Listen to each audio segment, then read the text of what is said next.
Nah, hari ini kita akan belajar tentang sebuah fakta yang sebetulnya kita tahu, tapi mungkin di antara kita belum pernah menyelidiki atau meneliti dengan baik. Nah, hari ini saya ingin mengajak semua kita untuk melihat ini. Maka itu tema yang saya tulis di Facebook saya, di Instagram saya, belajar mengenal Papa. Ya. Nah, begini. Yang kita mau lihat adalah fakta antara Paulus dengan Petrus. Ya, saudara melihat 27 kitab perjanjian baru. Matius sampai Wahyu itu 27 kitab. Yang luar biasa, ini hebat sekali Petrus itu. Paulus itu. Yang luar biasa, dari 27 kitab perjanjian baru, 14 itu tulisan Paulus. Catat, 14. Yaitu dari kitab Roma sampai kitab Ibrani. Itu 14 kitab. Berarti Paulus menyampaikan firman 51% dari perjanjian baru. Petrus hanya menulis 2 kitab. Itu pun cuma 1 Petrus dan 2 Petrus. Maafkan saya, kita tidak belajar untuk merendahkan Petrus. Tidak. Tapi kita mau belajar di mana masalahnya sehingga Petrus itu hanya menyampaikan sedikit firman. Padahal Paulus, ingat waktu masih bernama Saulus, dia itu bencinya kepada Tuhan Yesus habis-habisan. Tolong catat, bencinya kepada Tuhan Yesus. Ya. Maka itu harus ada pertanyaan dalam hidup kita. Mengapa Saulus yang begitu benci kepada Tuhan Yesus, perhatikan, Saulus yang begitu benci kepada Tuhan Yesus bisa menuliskan 14 kitab di perjanjian baru dari 27 kitab. Petrus yang hidup bersama Tuhan Yesus sejak awal Tuhan Yesus mencari murid, Petrus ini murid yang pertama. Bahkan dari 12 murid, ya, maaf ya, saya ulangi ya. Jadi saudara, kalau kita melihat fakta antara Petrus dengan Paulus, kita menemukan sebuah keanehan. Apa itu keanehannya? Saulus yang begitu benci kepada Tuhan Yesus bisa menulis 14 kitab dari 27 kitab perjanjian baru. Petrus yang hidup dari awal bersama dengan Tuhan Yesus cuma menulis 2 kitab. Itu pun 1 Petrus dan 2 Petrus. Nah, ini harus kita pertanyakan dalam hidup kita, ada apa? Walaupun kita tidak mencari kelemahan Petrus, kita tidak mencari kekurangan atau kesalahan Petrus, maaf, tidak. Cuma kita ingin belajar ada apa dengan kedua saudara kita ini. Yang satu kumpul Tuhan Yesus sejak awal. Ya, perhatikan. Yang satu kumpul Tuhan Yesus sejak awal. Bahkan semua mujizat yang Tuhan Yesus kerjakan, Petrus mengalami semua. Di antara 12 murid, hanya Petrus yang mengalami semua mujizat Yesus yang tidak dialami oleh yang 11. Apa itu? Jalan di atas air, cuma Petrus. Mertua disembuhkan, hanya Petrus. Yang selalu diajak link 1 istilahnya ya, lingkaran pertama itu Yohanes, Yakobus, Petrus. Selalu diajak, ya. Yang 9 yang lain tidak. Bahkan waktu telinga Malkus dia potong, untung Malkusnya nggak kena, hanya telinganya saja. Lalu Tuhan Yesus buat mujizat sehingga telinga Malkus itu nyambung lagi. Itu hanya Petrus. Nah, ini pertanyaannya saudara, mengapa Petrus yang hidup kumpul Tuhan Yesus sejak awal hanya menuliskan 2 kitab dari perjanjian baru, yaitu 1 Petrus dan 2 Petrus.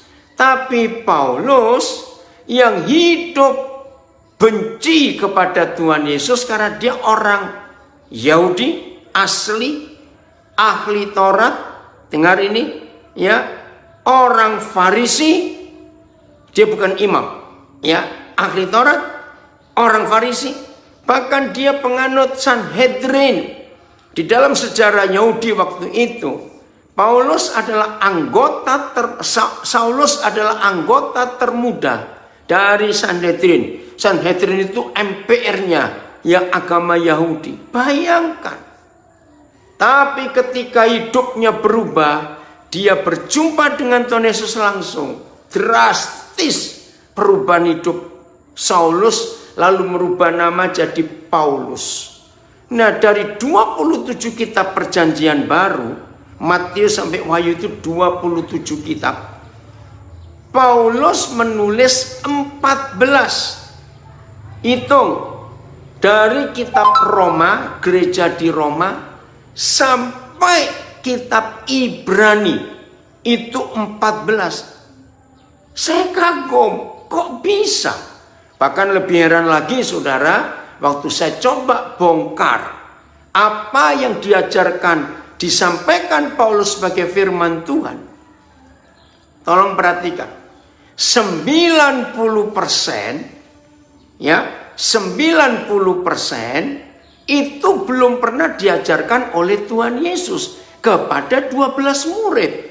Maka itu 90% pengajaran Rasul Paulus yang jadi firman Tuhan sampai hari ini, saudara nggak akan ketemu di 4 Injil, tidak akan.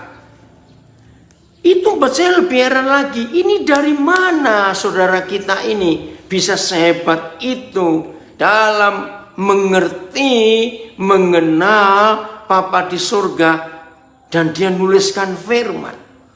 Bahkan kita tahu 80% kurang lebih, 80% dari 14 kitab yang sebagai firman Tuhan itu, Paulus nulisnya, catat, di dalam penjara.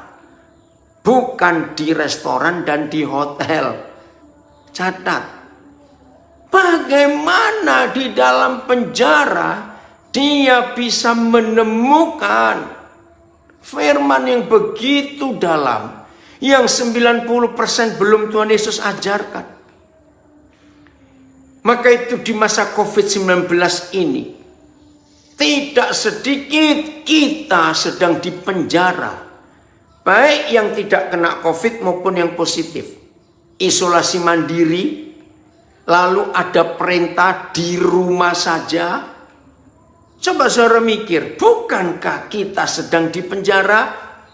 Maka itu saudara-saudara yang sedang isolasi mandiri, karena saudara dideteksi positif COVID-19, jangan sedih, jangan gentar, jangan gelisah, jangan takut. Tapi nikmati.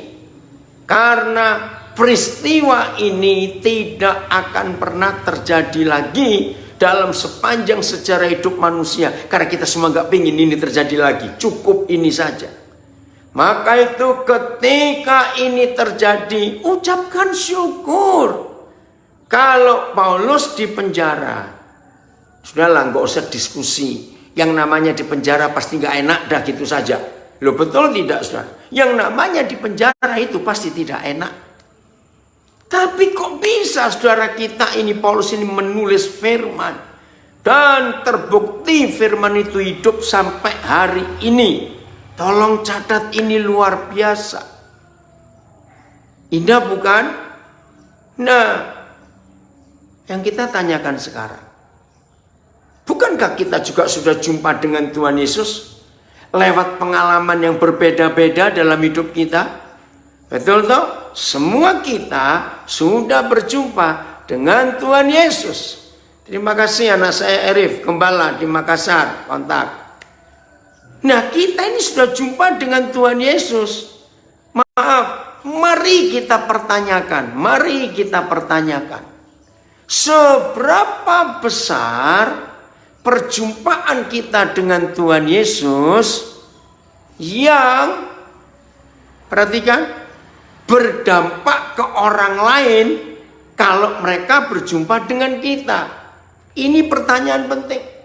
Kalau hanya sekedar kita jumpa dengan Tuhan Yesus, bagusnya bagus. Pasti kita ngalami perubahan. Tapi yang penting, bagaimana dampak ke orang lain setelah hidup kita mengalami perjumpaan dengan Tuhan Yesus. Bagaimana dampaknya kepada orang lain? Nah, maaf, kalau kita tidak bisa membawa perubahan ke hidup orang lain yang kita jumpai, padahal kita sudah berjumpa dengan Tuhan Yesus. Tapi sekian banyak orang yang keluar masuk di hidup kita. Perhatikan kalimat ini. Selama kita hidup sejak kita berjumpa dengan Tuhan Yesus, bukankah sudah banyak orang, saya pakai kalimat ini, bukankah sudah banyak orang yang keluar masuk di hidup kita? Nah, kalau sudah begitu banyak orang yang keluar masuk di hidup kita sejak kita jumpa Tuhan Yesus, pertanyaannya, apakah kita sudah membawa dampak perubahan yang ke arah positif dari setiap orang yang kita jumpai itu? Ini pertanyaan penting dalam hidup kita. Kalau saudara dan saya yang bersaksi sudah pernah jumpa dengan Tuhan Yesus di dalam pengalaman-pengalaman yang berbeda-beda, tapi dalam hidup ini belum membawa perubahan dampak yang luar biasa di hidup setiap orang yang pernah jumpa kita, maka maaf, perlu kita pertanyakan seberapa jauh perjumpaan kita dengan Tuhan Yesus sehingga tidak bisa merubah hidup orang lain yang sudah keluar masuk di hidup kita. Ngerti nggak pertanyaan ini, saudara? Nggak ada gunanya dong perjumpaan kita dengan Tuhan Yesus itu. Puji Tuhan, ini dari Davao, Filipina hadir juga. Nah, hari ini bagi saudara yang menanyakan atau baru sadar, iya, berapa banyak orang yang sudah keluar masuk di hidupku dan aku sudah pernah jumpa Yesus Tuhan dan hidupku berubah, tapi orang-orang itu kok belum berubah dalam hidupku. Puji Tuhan kalau saudara menyadari akan hal itu, berarti saudara ingin berubah dalam hidup ini. Betul ya? Ini konsep yang penting. Maka itu yang sedang dipenjara dengan terpaksa karena COVID-19 ini, baik yang negatif tapi harus tetap tinggal di rumah, itu di penjara. Baik yang positif, yang di rumah sakit atau isolasi mandiri di rumah. Jangan sedih, jangan susah hati, jangan gentar. Nikmati masa penjara itu. Karena kita punya banyak waktu untuk bersekutu dengan Tuhan di dalam penjara yang terpaksa. Betul tidak, saudara? Nah, saya sering berkata kepada saudara-saudara, kemarin siang pun saya dapat kabar, hari Sabtu siang saya dapat kabar yang mengagetkan. Salah seorang anak saya di daerah Sulawesi, kaget semua keluarganya, dapat fakta positif dan harus isolasi mandiri. Nah, saya berkata kepada mereka, kalau kalian gentar, takut, was-was karena suami papa kalian kena COVID-19, berarti tanpa sadar kalian lebih membesarkan COVID-19 daripada Tuhan Yesus. Loh, betul tidak, saudara? Kalau kita tetap membesarkan Tuhan Yesus, meninggikan Tuhan Yesus, memuliakan Tuhan Yesus di hidup kita, maka COVID-19 itu kecil. Betul? Nah, ini masalahnya. Berarti apa? Nah, jawabannya kepada satu kalimat ini. Dari semua yang baru kita bahas ini, jawabannya ada pada satu kalimat ini, yaitu kita belum mengenal Bapa. Karena kalau kita mengenal Tuhan kita secara jelas, dan proses pengenalan itu terjadi sepanjang umur hidup kita, nggak cuma sekali selesai, tidak, terus. Buat saya sendiri, sejak Maret yang lalu, saya sudah di penjara 4 bulan lebih. Yang kenal saya pasti pada bingung, kok bisa saya bisa betah? Ya terus mau bagaimana lagi? Siapa mau disalahkan? Semua pelayanan, pemberkatan pernikahan, cancel semuanya. 4 bulan lebih. Maka itu ketika hampir tiap hari, kalau saya nggak berkata tiap hari, Tuhan beri saya kesempatan untuk bisa berbagi firman, sharing via sosial media, khususnya Zoom, hampir tiap hari, saudara. Orang melihat saya nggak kelihatan stres. Nah, misalnya saya buat-buat, saya nggak stres. Jadi kalau saya tampil, ya waktu sharing berbagi, saudara, masa pura-pura bisa 4 bulan? Ngerti nggak maksud saya itu? Masa pura-pura bisa 4 bulan? Tidak. Ini bersyukur kepada Tuhan. Jadi saya menikmati dengan terpaksa di penjara di rumah saja. Nah, ternyata 4 bulan ini, saudara, ada sebuah revolusi di hidup saya yang saya nggak pernah kepikir sebelum ini terjadi, sebelum COVID-19 ini. Saya lihat, wow, luar biasa. Jadi pengenalan kepada Tuhan itu terus terjadi. Nah, bulan depan, ya tanggal 26 Agustus, hari ini 27 Juli, ini 26 Agustus bulan depan. Saya akan mensyukuri, saudara, ini kemuliaan buat Tuhan. 48 tahun saya menjadi pengkhotbah. Kalau melayani, jauh sebelumnya saya jadi guru sekolah minggu. Oke, itu saya nggak menghitung. Saya mulai ngitung ketika saya pertama kali khotbah. 26 Agustus 72 didorong oleh Yeremia di waktu itu. Saya kaget. Tapi luar biasa. Sejak hari itu, terus sampai hari ini. Nah, sebelum ada COVID-19, saya belum sampai mengenal Papa yang seperti 4 bulan ini saya temukan. Nah, itu perbedaannya.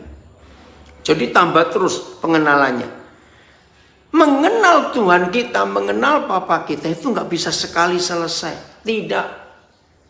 Maka itu yang namanya murid Yesus, tolong perhatikan, yang namanya murid Yesus tidak boleh menghindari proses.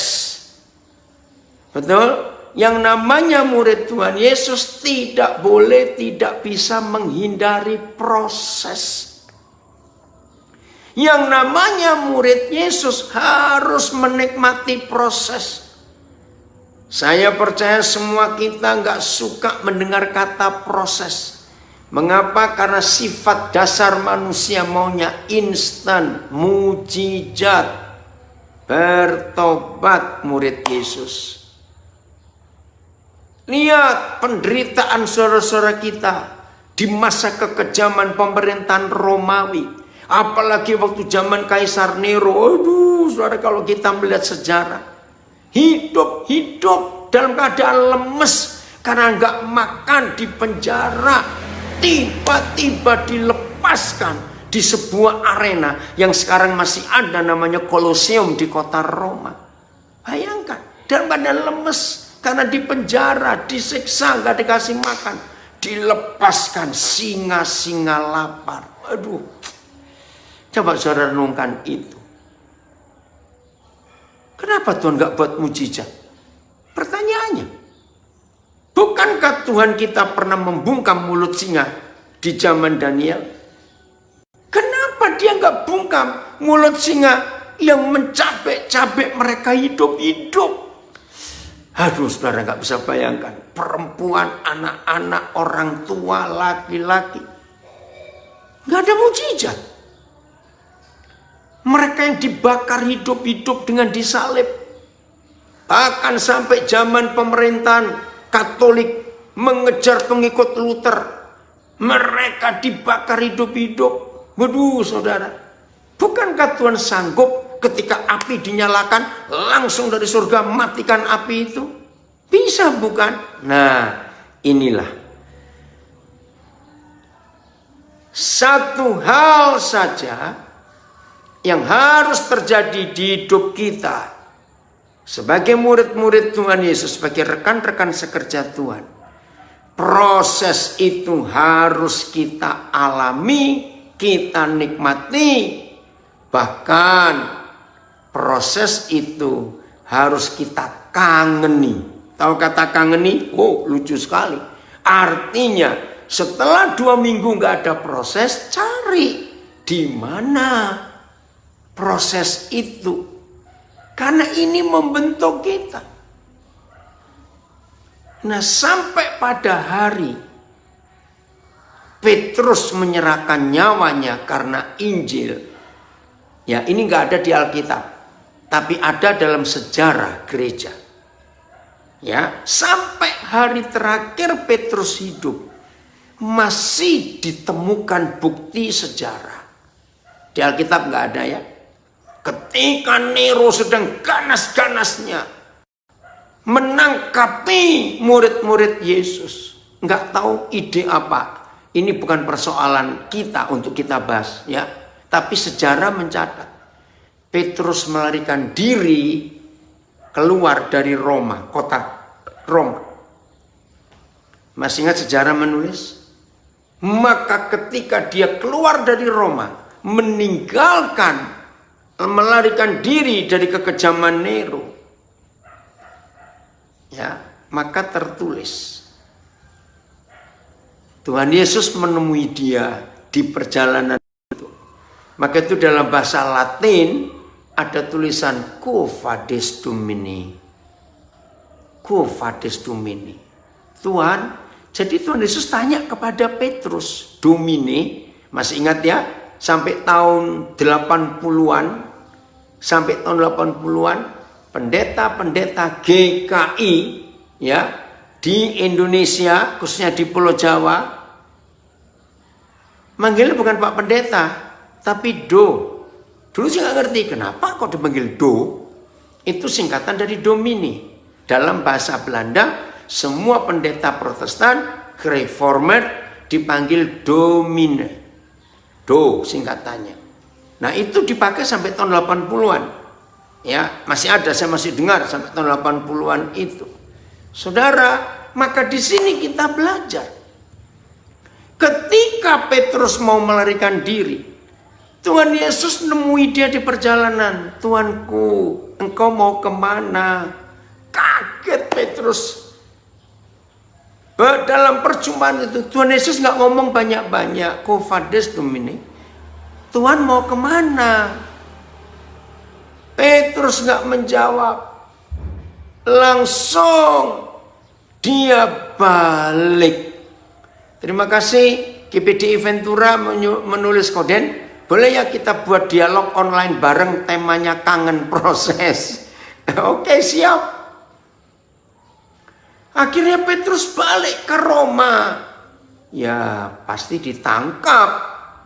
Karena kan orang-orang Roma tahu ini ketua sinodenya. Ini dedongkotnya, pengacau itu.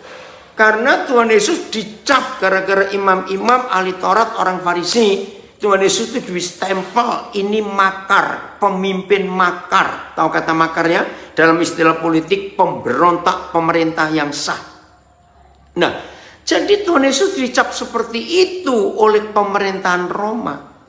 Maka itu semua pengikutnya tetap dicap yang sama. Kamu mau berontak untuk mendirikan kerajaan sendiri, kamu ingin keluar. dari penjajahan kekaisaran Roma. Maka itu masih ingat apa yang diminta oleh orang-orang Farisi ahli Taurat kepada Pilatus untuk memasang sebuah papan di kepala salib Tuhan Yesus. Ini sadis. Kalau saudara mempelajari sejarah Roma, setiap orang yang dihukum mati dengan salib itu diusahakan untuk menemukan sebuah nama yang merupakan ejekan. Jadi sudah disiksa begitu, ditelanjangi lagi, lalu diberi nama ejekan di atas salib itu. Nah, tergantung orang itu mau bilang apa, ini bajingan, ini penjahat, ini pemerkosa, ini pembunuh, terserah. Hari itu imam-imam ahli Taurat sadis, meminta Pilatus menulis, kalau disingkat INRI. Ya, maaf saya nggak bisa bahasa Latin, saya nggak bisa bahasa Yunani. Maka itu ada 3 bahasa yang ditulis di kepala salib Yesus. Dan terjemahan Indonesia, inilah raja orang Yahudi. Saudara tahu nggak arti kata kalimat itu? Ini ejekan. Begini maksud imam-imam dan ahli Taurat. Hei, ini loh yang sombong, mau memberontak, membuat kerajaan Yahudi sendiri. Ini loh rajanya. Ayo, sudah disalib di sini. Mau apa sekarang kalian semua? Sadis, para sadis. Inilah raja orang Yahudi. Nah, begitu Tuhan Yesus bangkit, imam-imam menyuap para tentara yang menjaga kubur Yesus. Kalau sempat kita pelajari itu di Matius 28. Imam-imam marah. Enggak, dia enggak bangkit. Ini loh uangnya. Katakan kepada orang banyak bahwa mereka murid-muridnya mencuri mayatnya malam-malam waktu kalian tidur. Wih, sadis sekali. Nah, sejak hari itu Yesus dicap pemberontak, melawan pemerintah yang sah. Seperti berapa kasus di Indonesia, orang yang makar melawan pemerintah yang sah itu dicap pemberontak. Nah, saudara, ini penyebabnya justru murid-murid Yesus sendiri. Seandainya tuduhan-tuduhan itu tidak diteguhkan, tuduhan-tuduhan Yesus makar, Yesus pemberontak tidak diteguhkan oleh murid-muridnya, maka keadaannya nggak separah itu. Maksudnya bagaimana? Nah, ini dia. Apa bedanya Petrus dengan Paulus? Sehingga kontras dua saudara kita ini. Perbedaannya itu di sini. Apa perbedaannya? Ternyata murid-muridnya sendiri yang menjerumuskan Tuhan Yesus. Dengar kalimat ini. Ternyata murid-murid Yesus sendiri yang menjerumuskan Tuhan Yesus. Yudi, terima kasih kamu di grup NKRI ya, menuliskan, kode ada di Facebook. Puji Tuhan. Jadi saya ulangi lagi, stempel Tuhan Yesus kepala pemberontak, stempel Tuhan Yesus itu pemimpin makar, itu diteguhkan oleh murid-murid sendiri. Karena di benak mereka masih beranggapan bahwa Tuhan Yesus yang ngomong, inilah kerajaanku, datang kerajaan surga. Itu beranggapan betul-betul secara fisik Tuhan Yesus akan jadi pemimpin, akan jadi raja di negara Yahudi yang baru dan lepas dari Roma. Nah, saya dahului. Ini perbedaan pengenalan Petrus dengan pengenalan Paulus. Yang walaupun Petrus ikut Yesus. Tolong perhatikan pernyataan saya ini. Sekolahnya Tuhan Yesus adalah sekolah yang gak pernah libur. Betul? Hari Sabat pun yang harusnya libur, sekolahnya tetap buka. Maka itu berapa kali imam-imam ahli Taurat, orang Farisi marah kalau mereka lihat Yesus hari Sabtu masih ngajar hari Sabat. Betul, itu berkali-kali. Ngeri. Sekolahnya Tuhan Yesus sudah nggak ada hari liburnya. Tuhan Yesus nggak pernah mengajar diganti oleh Nikodemus atau Gamaliel atau guru-guru yang lain. Nggak ada. Betul Jo, kamu belajar ini baru. Iya, ini konsep yang luar biasa. Ini anak saya dari Bali ngomong. Nah, ini konsep duniawi di benak mereka yang menjerumuskan Tuhan Yesus sampai masyarakat umum di zaman itu mengakui memang ini pemimpinnya pemberontak. Sebab murid-muridnya sendiri yang menjerumuskan. Saya buktikan. Kisah Rasul 1 ayat 6. Ya, ayat 6. Judulnya menarik. Yesus terangkat ke surga. Jadi ini detik-detik terakhir, bukan menit-menit. Detik-detik terakhir Tuhan Yesus mau terangkat pulang kembali ke surga dan gereja meneruskan pekerjaannya. Masih ngomong begini saudara-saudara kita itu. Ayat 6 ya. Maka bertanyalah mereka yang berkumpul di situ. Ya, ada 100 sekian orang yang berkumpul hari itu di situ. Nah, yang kumpul di situ mereka bertanya kepada Tuhan Yesus. Coba, konyol, bodoh. Dan bahasa Jawa bilang kebuangetan mereka ini. Yang sudah 3,5 tahun kumpul Tuhan Yesus. Masih tanya begini. Ini detik-detik terakhir Tuhan Yesus mau naik ke surga, saudara. Tuhan, maukah engkau pada masa ini, sekarang ini loh waktu itu, memulihkan kerajaan bagi Israel?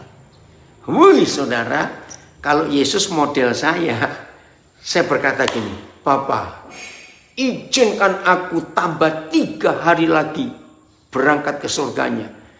Saya mau nempeleng ini mereka satu persatu. Loh, kenapa sampai nempeleng? Dengar. Sudah detik-detik terakhir mau ditinggal. Masih tanya, Tuhan, mana janjimu bahwa kami dibebaskan dari penjajahan Romawi dan engkau jadi raja kami? Kapan? Kapan janji engkau pulihkan kerajaan Israel itu? Kapan? Saudara, kalau Tuhan Yesus itu model saya akan menjerit, bilang, aduh kamu itu bodoh betul. Selama ini aku ngajar kamu, itu bukan tentang kerajaan manusia, tentang pemerintahan di dunia. Aku ini ngajar kamu tentang pemerintahan di surga yang harus dipindahkan ke bumi. Jadi aku ini gak ada urusan dengan bebaskan kalian dari penjajahan Roma. Bayangkan. Itu otak mereka. Itu motivasi mereka mengikuti Tuhan Yesus. Wih saudara, kalau saya melihat ini, keterlaluan gak orang-orang ini?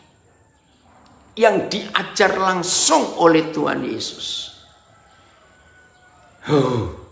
Karena motivasinya salah. Maka itu saya pakai kalimat tadi. Kenapa Nero sampai begitu sadis kepada Yesus? Karena yang salah murid-murid itu sendiri.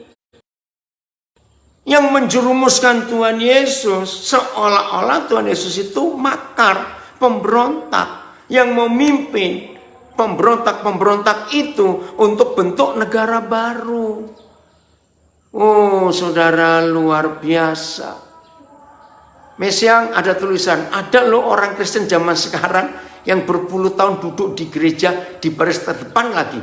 tapi kelakuannya kebangetan. Maaf, betul Mesial. Kita dengar khotbah, kita baca Alkitab, bahkan kita sendiri khotbah, tapi tanpa mengenal siapa Papa kita, dengan tujuan apa. Karena konsep duniawi masih ada di ampun, saudara, ampun. Nah begini, ini saya pakai ilustrasi anak-anak, ya. Saya pertama belajar Kisah Rasul 1 ayat 6 ini, aduh, keterlaluan mereka itu. Begini, ini ilustrasi untuk anak-anak kecil. Salah satu opa mereka dari pihak mama atau papa itu sudah pindah ke Belanda. Nah, suatu hari, ya, cucu-cucu ini dengar kabar kalau opa oma mereka akan tiba ke Indonesia dari Belanda. Dan berita yang cucu-cucu ini dengar, nanti opa oma bawa kado, bawa hadiah dari Belanda. Ini opa oma belum datang. Akhirnya mereka rame-rame menjemput opa oma di bandara. Seneng bukan cucu-cucu? Bahkan di antara sepupu-sepupu mereka, mungkin opa oma ini anaknya 6. Lalu masing-masing anak punya 3 anak. Jadi opa oma punya 18 cucu misalnya. Rame bukan? Nah, besok setelah sekian waktu opa oma di Indonesia, besok cucu-cucu 18 ini dengar oma opa mau balik ke Belanda. Tapi sampai besok mau balik ke Belanda, kado yang mereka dengar sebelum opa oma datang kok belum dibagi. Nah, ayo bayangkan, kira-kira 18 cucu ini kasak kusuk enggak? Pasti saling tanya, kamu sudah dapat kadonya belum? Belum? Kamu belum? Jadi masing-masing sepupu ini, cucu ini tanya ke sepupu yang lain. Begitu semuanya tahu, ternyata 18 cucu belum dapat kado semua. Pasti mereka sepakat. Besok di bandara kita harus tanya mana kadonya. Sudah mau masuk untuk check in, ya. Ini kado belum dibagi. Ayo, kira-kira ini ilustrasi ayat 6 Kisah Rasul 1. Kira-kira 18 cucu ini sikut-sikutan gak? Kamu aja yang ngomong lah, kamu aja yang ngomong. Aduh, aku gak mau, kamu aja yang ngomong. Pasti 18 cucu ini mencari yang paling berani, cucu yang paling bandel, maaf ya, cucu yang paling kepilihlah seorang dari 18 ini. Opa, oma, sudah nggak pakai malu-malu lagi karena semua berani bagi kadonya. Opa, oma, mana kado untuk kami ber-18 ini? Nah, cerita selanjutnya bahas sendiri. Saya juga tidak tahu. Tapi kalau kembali kepada hidup murid-murid ini, saudara, Tuhan Yesus sedihnya luar biasa. Ini loh konsep duniawi ini. Bukankah begitu juga yang dialami oleh 2 murid laki-laki yang kecewa Yesusnya mati, padahal sudah tahu kabar Yesus bangkit, tapi mereka tetap tidak percaya.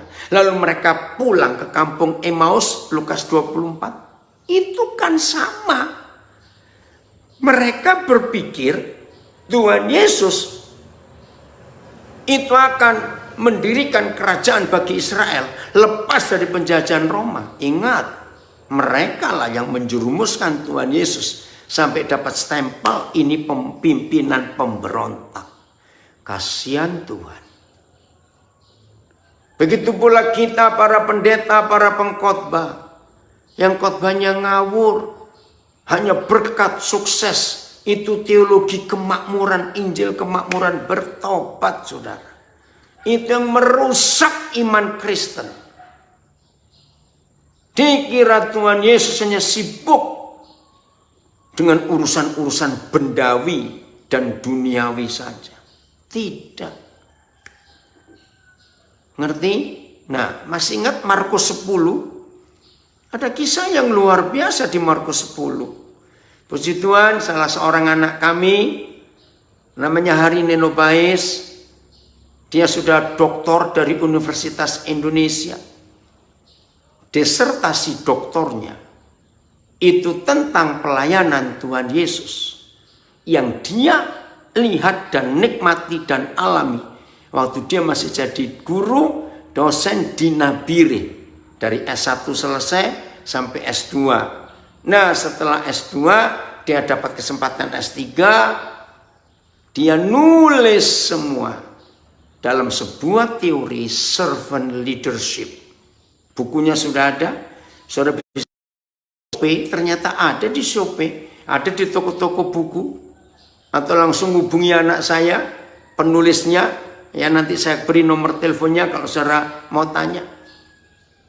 Saudara, luar biasa. Nah, servant leadership ini ditemukan oleh dua ahli kepemimpinan dunia tahun kira-kira tahun 2008 yang lalu. Tapi itu cuma teori.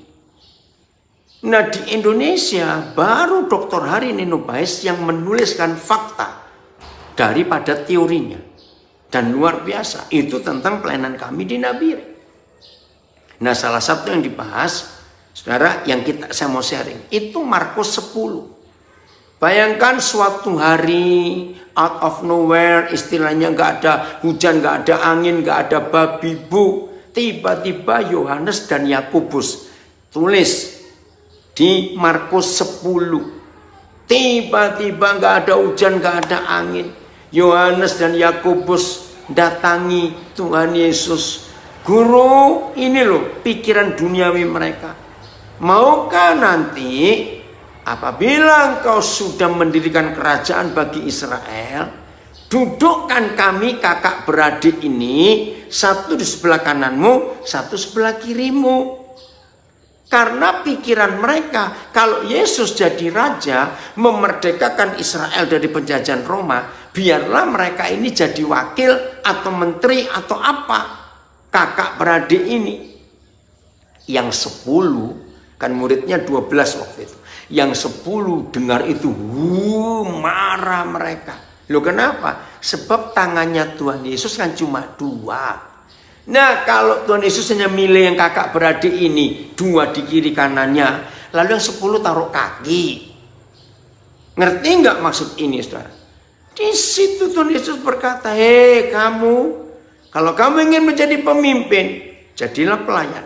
Kalau kamu ingin jadi besar, jadilah paling kecil. Ini hukum yang luar biasa dan sudah dijelaskan oleh Tuhan Yesus. Bukan aku mau mendirikan kerajaan manusia, tidak. Aku nggak akan melawan pemerintahan Romawi karena itu bukan urusanku. Tapi dasar, saudara, otak mereka itu otak duniawi. Maaf saya berkata. Bagaimana yang kumpul Tuhan Yesus, otaknya belum diubah.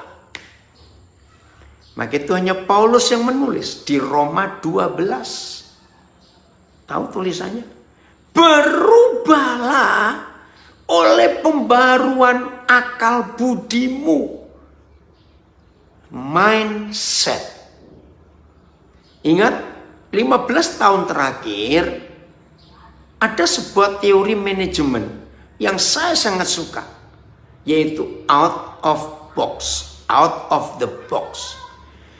Untuk menghadapi situasi sekarang, 15 tahun yang lalu belum ada istilah 4.0, ya. Itu yang dilakukan oleh presiden kita dalam 3 tahun terakhir ini. Ada sebuah revolusi di dunia kita, 4.0. Itu perubahan paradigma, perubahan teknologi, perubahan. Jack Ma berkali-kali berkata, bukan lagi apa yang ada di pikiran ini, tapi keluar. Bukan lagi apa intelektual, kok saya jadi lupa. Tapi intelligence, tapi artificial intelligence. wih, dunia ini mengalami revolusi yang luar biasa. Nah, 15 tahun yang lalu, teori manajemen baru berkata, kalau Anda tidak berpikir keluar dari kotak yang selama ini Anda bangun, maka Anda tidak akan bisa mengikuti perkembangan teknologi yang luar biasa. Nah, agama, tolong catat, agama satu-satunya lembaga yang paling bodoh sedunia, karena agama sudah terkurung di dalam kotaknya sendiri, nggak bisa berpikir keluar, sampai telepon pun dipermasalahkan. Bayangkan, gereja yang tidak mau keluar dari out of the box, tidak melakukan out of the box, tidak mau keluar dari kotak doktrin. Maaf, saya harus ngomong. Yang nggak setuju silakan, nggak apa-apa, saya nggak panik. Dengan COVID-19, semua agama di dunia, mau tidak mau, setuju tidak setuju, harus merubah kitab suci mereka dengan COVID-19. Maaf saya berkata. Gereja contohnya. Belum lagi agama-agama yang lain. Siapa yang bisa melarang orang berhaji? Maaf. Tuhan aja nggak bisa melarang. COVID-19 yang bisa melarang dan merubah konsep. Maaf. Inilah out of the box. Yang harus keluar dari pola pikir yang lama, saudara. Ayo. Lihat, semua bentuk ibadah di agama apa saja termasuk kekristenan diubah, harus menemukan cara yang baru. Maka itu sampai pemerintah berkata new normal. Ini yang kita harus tahu.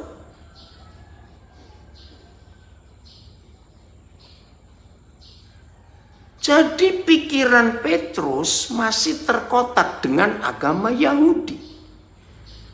Tapi Paulus mau keluar dari sistem agama Yahudi. Waduh, sayang waktunya. Nanti saudara baca di kitab Galatia pasal 1 ya. Di dalam Galatia pasal 1 perikopnya saudara cari nanti ya. Oh, itu luar biasa. Perikop ayat 11 sampai ayat yang ke-24. Galatia 1, 11 sampai 24. Supaya saudara bisa tahu keyahudiannya Paulus ini sehebat apa dibanding Petrus. Kalah dan gak ada apa-apanya Petrus itu. Tapi mengapa Paulus mau merombak pola pikirnya sehingga dia out of the box cara berpikirnya. Tapi Petrus yang Yahudi-Yahudian, bukan ahli Taurat, sok-sokan Yahudi. Maka itu susah berubah hidup Petrus. Karena dia tidak bisa menikmati perubahan, susah. Saudara, ini luar biasa. Maka itu kalau saudara menemukan Paulus menulis 3,5 tahun aku harus ada di tanah Arab. Aku nggak mau ketemu saudara-saudaraku yang lebih dulu menjadi rasul sebelum aku. Kenapa? Nah, ini secara psikologis. Paulus harus merevolusi otaknya. Paulus harus cuci otaknya sendiri. Paulus harus melawan pribadinya sendiri. Coba bayangkan. Saya pakai istilah ini. Buat kita orang Indonesia, kata ini, jangan sekali-kali kamu menjilat ludahmu sendiri. Saudara masih ingat kalimat ini? Kalau sampai ada orang menjilat ludahnya sendiri, akan direndahkan oleh orang. Ini yang harus kita tahu. Nah, Paulus dia mikir, masa aku akan menjilat ludahku sendiri?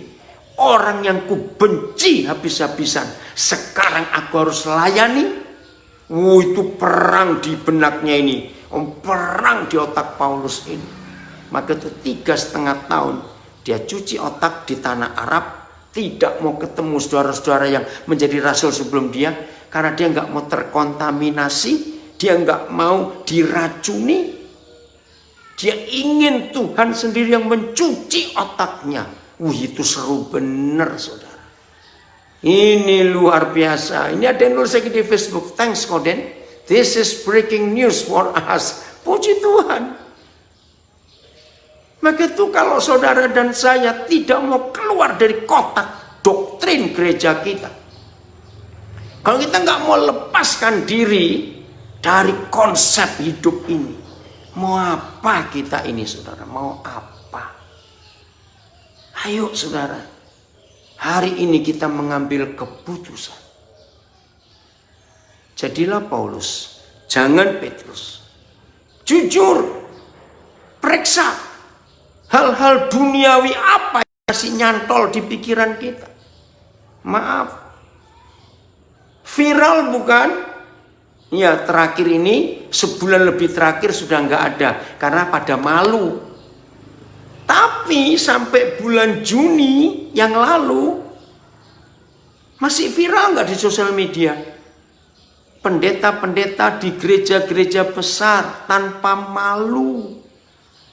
Sampai diviralkan, saudara, gara-gara COVID-19 pemasukan pendapatan gereja kita minus. Bagaimana ini mau bayar ini, mau bayar itu? Maka pendeta-pendeta itu mulai ngomong. Sampai ada viral. Maaf, kita nggak bisa hanya memberikan 10%. Ayo kita beri 20%. Gila nggak? Bahkan ada tulisan berapa dosen teologi, berapa hamba Tuhan yang nggak dapat persembahan karena nggak bisa melayani keliling kayak dulu. Bahkan viral di sosial media. Aduh, yang minta ngajar aku nih banyak, tapi kok nggak ada persembahannya? Ya ampun. Itu anak-anak saya ngirimi berita-berita itu. Maaf, karena anak-anak saya membandingkan hidup saya. Justru selama saya terkunci, berkat Tuhan luar biasa. Maka itu terbukti gereja yang benar-benar gereja dan gereja yang gereja-gerejaan. Ingat tadi, Paulus itu Yahudi asli. Kalau Petrus Yahudi-Yahudian. Gereja yang gereja-gerejaan di pandemi COVID-19 ini kelihatan, saudara. Apa yang kelihatan? Sibuknya duit terus. Tapi gereja yang benar adalah gereja Tuhan. Nggak akan pernah ngomong soal duit. Begitu pula hamba Tuhan yang hidup untuk melayani, itu berbeda dengan hamba Tuhan yang konsepnya melayani untuk hidup. Terjemahkan sendiri. Saya dapat kalimat ini tahun 82, saudara. 10 tahun setelah saya melayani, Tuhan ajar saya, ingat Daniel, kamu harus hidup untuk melayani, bukan melayani untuk hidup. Nah, semua ini terjadi karena kita mengenal, lagi sekali mengenal Bapa di surga. Kalau kita tidak mengenal Dia, nah COVID-19 membuktikan penyaringan itu. Enggak ada satupun ayat di Alkitab, cari sampai robek Alkitab saudara, yang menuliskan bangunkan gedung gereja yang besar untuk aku. Makasih anak saya pendeta di Palopo nulis, selama gereja tidak mau keluar dari kerangka berpikir agama, gereja tidak akan pernah bisa mengenal Bapa dengan baik. Ini gembala di Palopo, anak saya. Betul. Dari GBI Ventura, kami mengambil keputusan untuk berani melangkah menjadi Paulus. Justru mulai di masa pandemik, mari kita, sebentar, saya baca, mari kita melayani dengan cara out of the box. Betul. Pokoknya pandemik 19 ini, saudara, COVID-19 ini merubah semua konsep agama di dunia. Semua. Bahkan semua cara hidup dirubah. Maka itu ada kata new normal. Seharusnya kalau saudara dan saya hidup berani menyerahkan hidup kepada kepemimpinan dan tuntunan Roh Kudus, maka nggak ada masalah di kondisi seperti apapun juga. Maka itu saya ulangi, di mana letak perbedaan Petrus dan Paulus? Jawabannya, Paulus lebih dalam mengenal Tuhannya daripada Petrus. Saya baca lagi. Filipi 3 ayat 10. Ya. Filipi 3 ayat 10. Kenapa Paulus bisa nulis ini? Ya, Filipi 3 ayat 10. Yang ku kehendaki. Lagi sekali.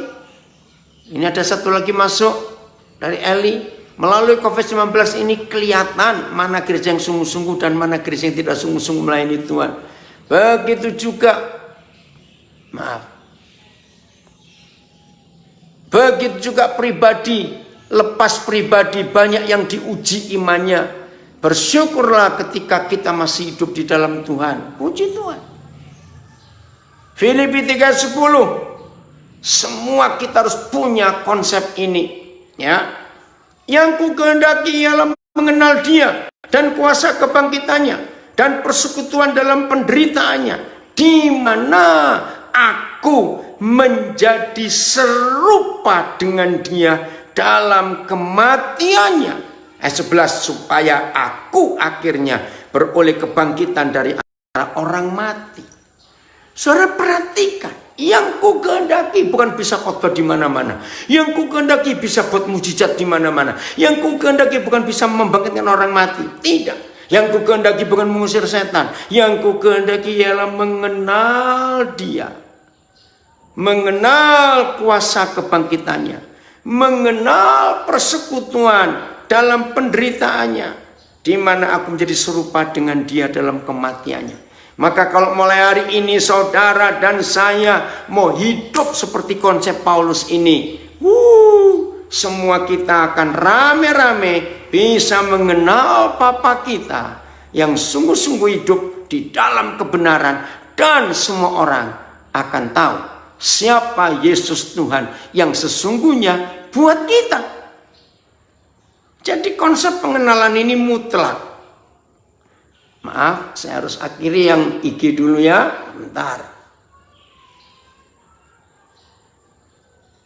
Bentar ya, IG-nya saya share dulu. Dalam nama Yesus. Bentar IG ya, yang Facebook, yang Zoom. Sabar dulu. Post, iya. Oke. Sekarang kita lanjut. Oh, bentar.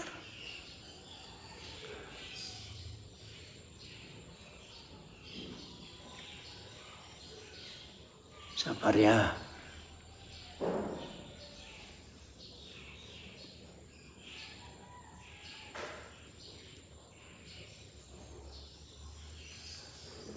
Oke. Sebentar.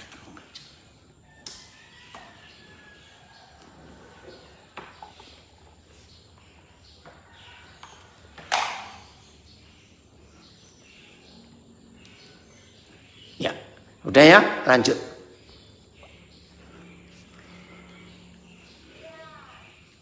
Jadi mulai hari ini saudara dan saya harus punya tekad.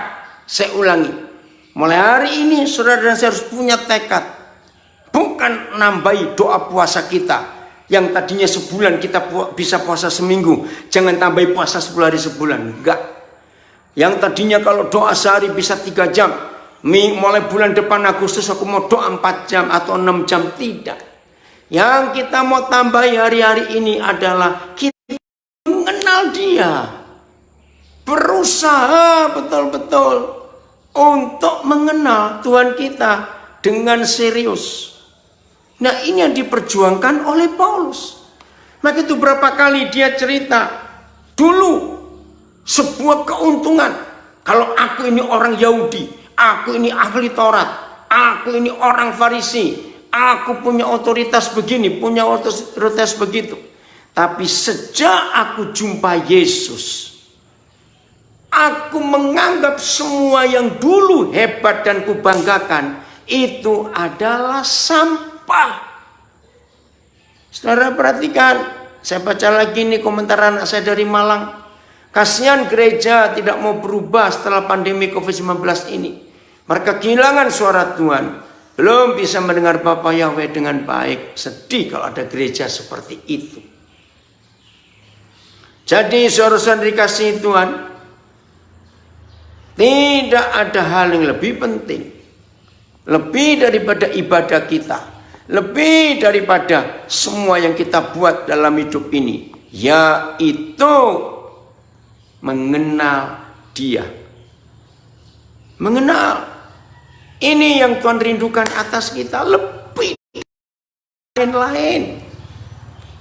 Betul saudara? Ini yang dialami. Saya baca lagi untuk melihat bagaimana hidup Paulus yang beda sekali dengan Petrus. Ya, masih Filipi pasal yang kedua ayat 12. Hai saudara-saudaraku, Filipi 2:12. Hai saudara-saudaraku yang kekasih, kamu senantiasa taat. Puji Tuhan.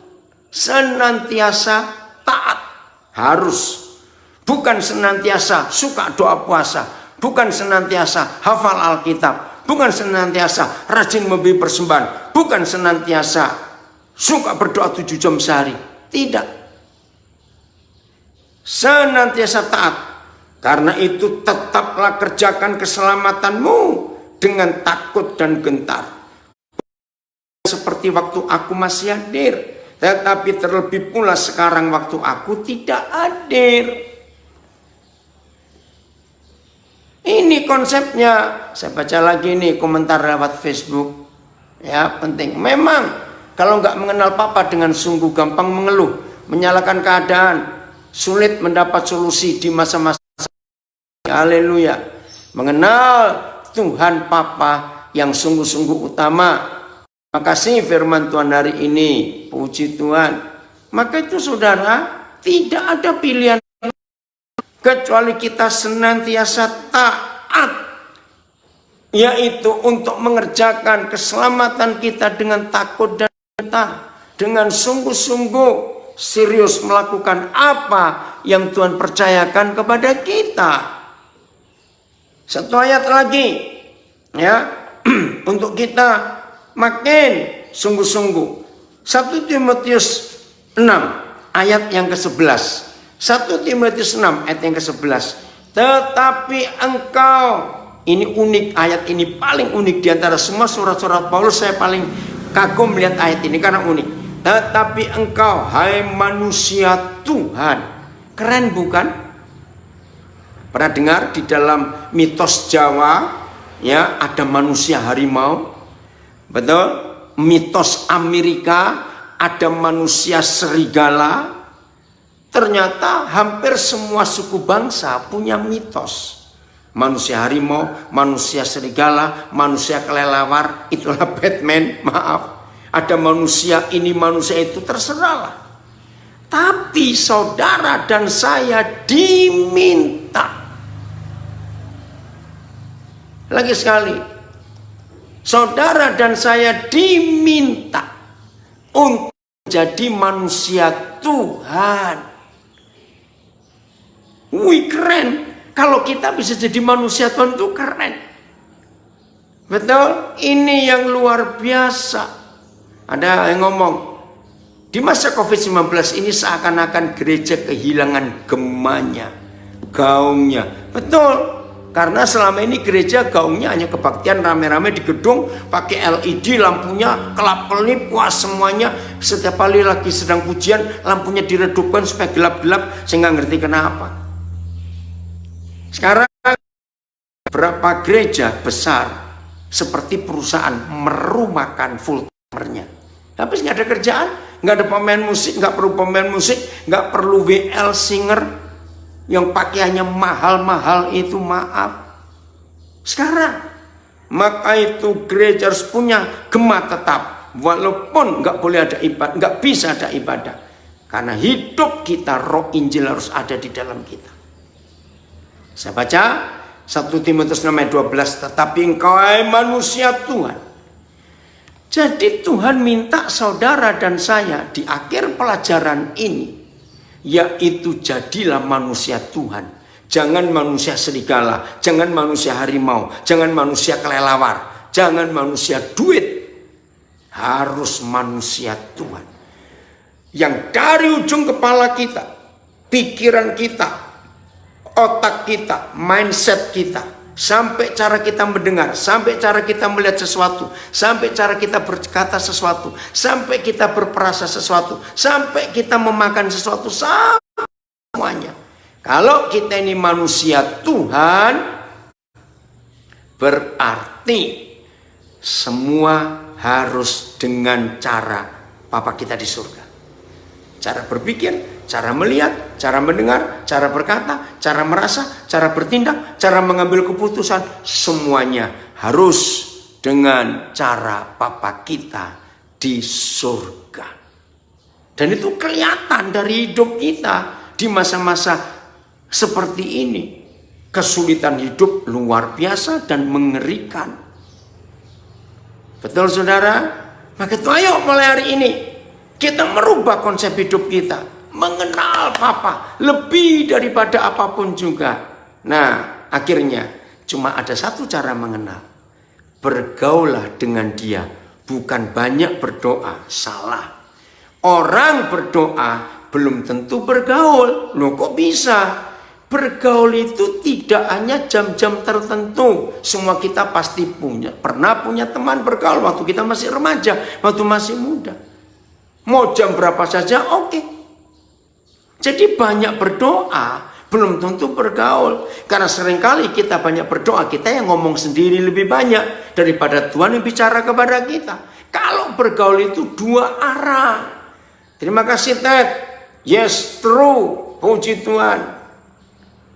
Saudara, ini cara kita bergaul dengan Bapa. Nggak perlu dilihat orang, tapi tiap hari pengenalan kita terus bertambah. Maka itu Heno disebut hidup bergaul dengan Tuhan. Jadi nggak ada aturan-aturan agama, tidak ada sama sekali. Oh, luar biasa. Kalau hidup saudara, hidup saya di dalam masa-masa di penjara di rumah ini, lagi sedang isolasi mandiri yang positif, jangan takut. Tetap besarkan Tuhan Yesus. Jangan besarkan COVID-19-nya sampai saudara ketakutan. Salah. Oke? Senang bukan? Indah bukan?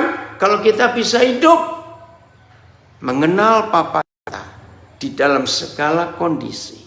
Nikmati Dia. Maka itu jangan lupa nikmati proses. Karena dengan itu kita akan melihat kemuliaan Tuhan. Apa lawannya proses? Terima kasih. Ada hamba Tuhan di Jayapura. Sudah sembuh ya? Puji Tuhan. Karena suara kita di Jayapura ini hamba Tuhan satu keluarga positif semua. Terima kasih. Tuhan Yesus menolong. Sudah terjadi. Maka itu setiap kita yang sudah lolos dari COVID-19, hidupnya harus lebih hebat daripada sebelumnya, saudara. Karena itu proses pengenalan kita kepada Tuhan. Mau ya? Jadi dalam segala keadaan, ayo kita mengenal Bapa kita lebih daripada apapun juga. Oke? Tuhan Yesus memberkati kita semua untuk pelajaran ini. Pasti hebat kalau kita mengenal. Buang konsep-konsep duniawi. Yesus itu Yesus. Kerajaan surga yang akan dipindahkan ke bumi. Bukan kerajaan manusia. Oke? Ya, puji Tuhan. Tuhan memberkati kita semua. Baik, saya serahkan kepada host. Bagaimana ini selanjutnya? Ya, kita tanya jawab ya, Koden. Ya, langsung saja. Seru ini, seru. Karena di IG saya dan di Facebook saya, wow, luar biasa. Ya, silakan Bapak Ibu yang mau bertanya, silakan. Saudara bisa raise hand atau saudara bisa tulis di chat di situ. Kemudian kalau memang ada pertanyaan di Facebook atau IG, itu dulu yang mungkin dijawab, Koden. Ya, ini pernyataan-pernyataan yang di IG dan Facebook. Oke, belum ada ini. Ayo, yang di situ. Oke, silakan.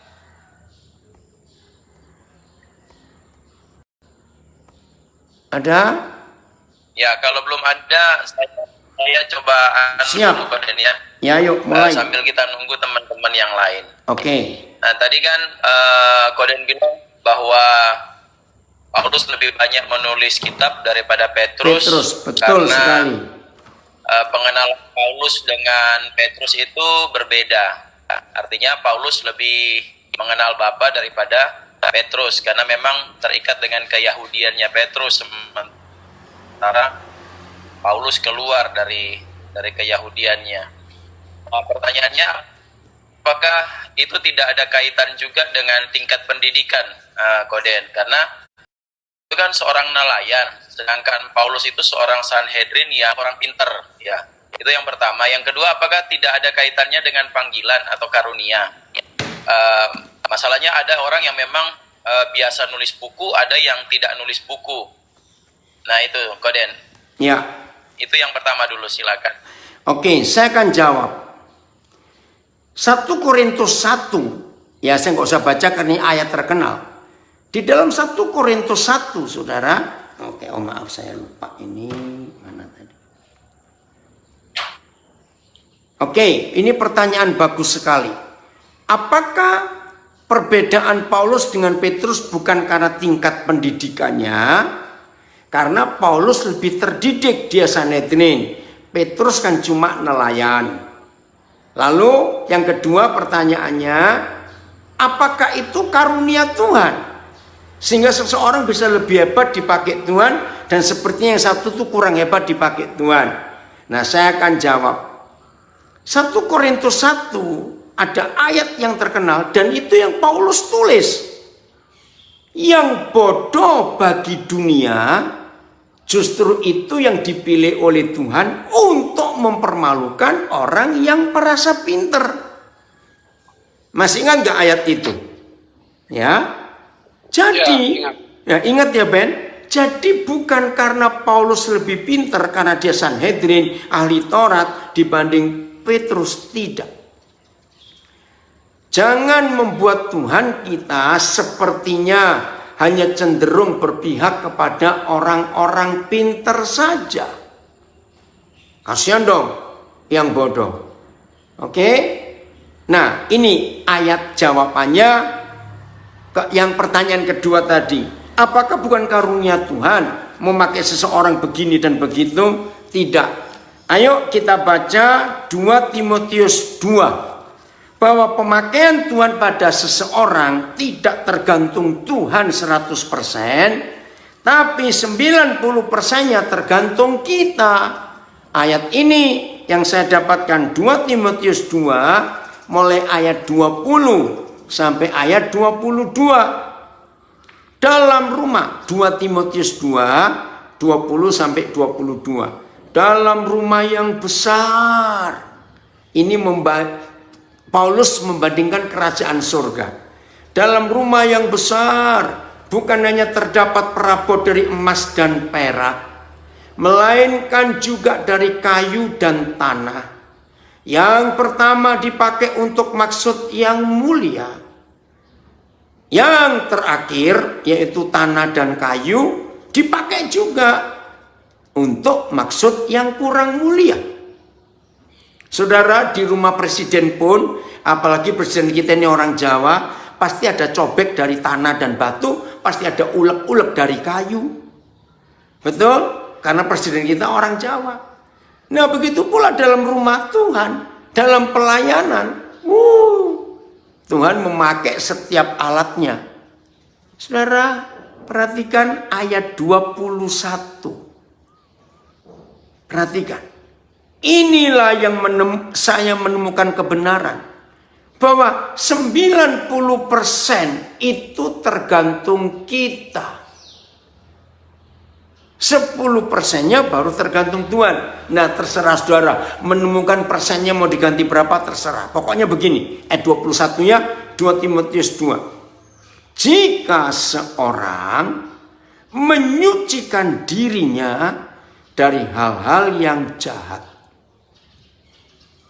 ia akan menjadi perabot rumah untuk maksud yang mulia.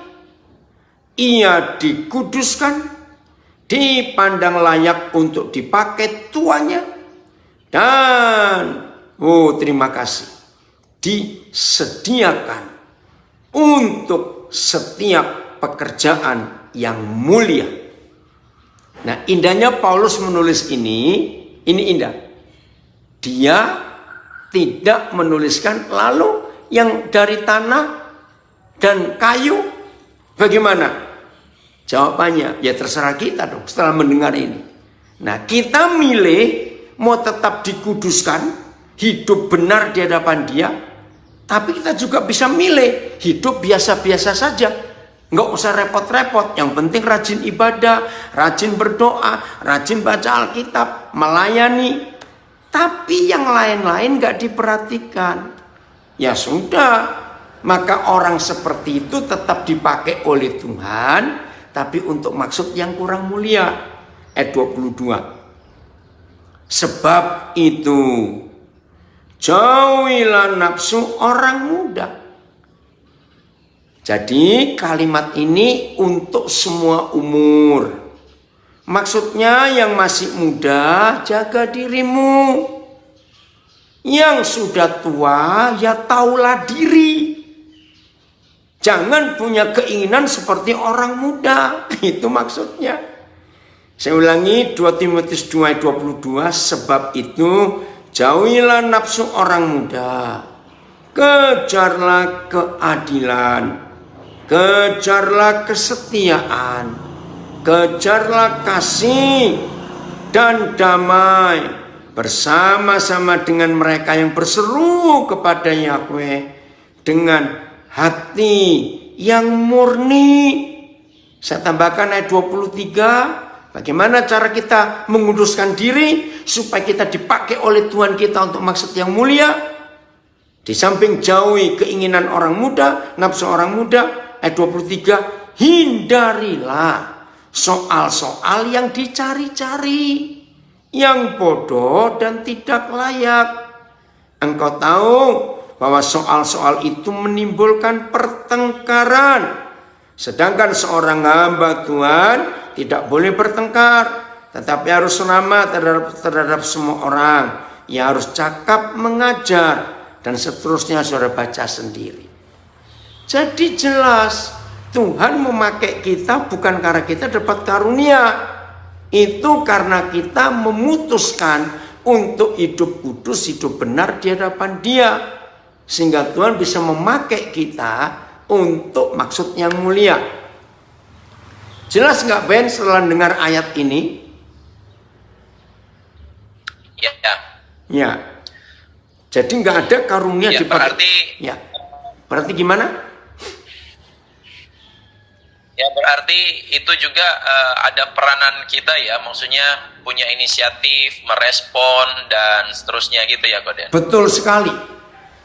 Maka itu ingat berapa minggu lalu kita belajar, Tuhan itu mau bekerja sama dengan kita dan kita sama-sama bekerja dengan Tuhan. Ingat berapa minggu lalu kita belajar soal ini, dan ini buktinya. Jadi tidak 100% tergantung Tuhan, ternyata ada sekian puluh persen tergantung kita. Respon kita bagaimana?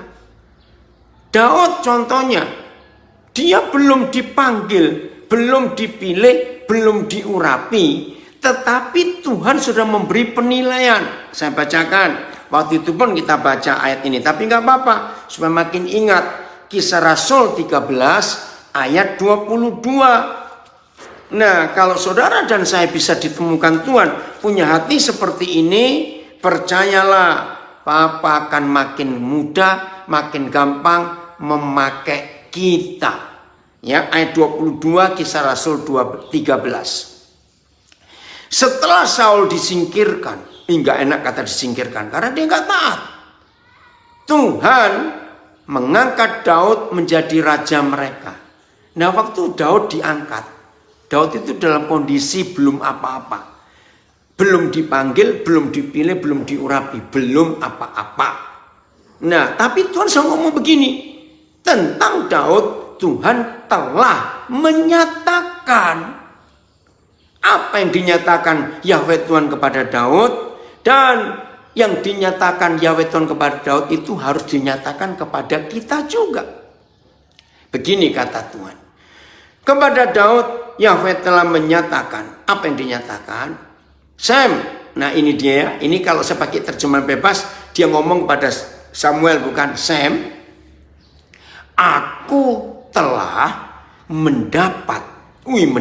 menemukan Daud anak Isai, seorang yang berkenan di hatiku dan terima kasih, yang melakukan segala kehendakku. Tolong catat. Belum dipanggil, belum dipilih, belum diurapi. Kok bisa Papa memberi penilaian siapa Daud? Dengan dua penilaian yang dahsyat. Sam, aku telah menemukan pengganti Saul. Kamu ke Bethlehem ya. Cari anak Isai. Seorang yang berkenan di hatiku. Belum apa-apa. Belum apa-apa. Kok bisa Papa di surga memberi penilaian? Nah itu dia. Barang siapa menyucikan dirinya. Yang kedua, Sam, aku tahu Daud itu seorang yang melakukan segala kehendakku. Belum dipanggil, belum dipilih, belum diurapi. Kok bisa? Jadi izinkan mulai hari ini Papa di surga menemukan di hati saudara dan di hati saya sikap seperti Daud, sikap seperti Paulus, sikap seperti Henokh, sikap seperti Abraham, yang menurut sikap seperti Maria, nggak bantah. Tiap kali Tuhan ngomong, ya, jadilah kehendakmu, karena aku ini hamba Tuhan. Jadilah seperti yang kau katakan, karena aku ini hamba Tuhan. Nah saudara, kalau di hidup kita Papa menemukan ini, pemakaian Tuhan gampang untuk kita. Lanjut men. Tadi Pak Barnabas angkat tangan itu ya. Ya, silakan Pak Barnabas.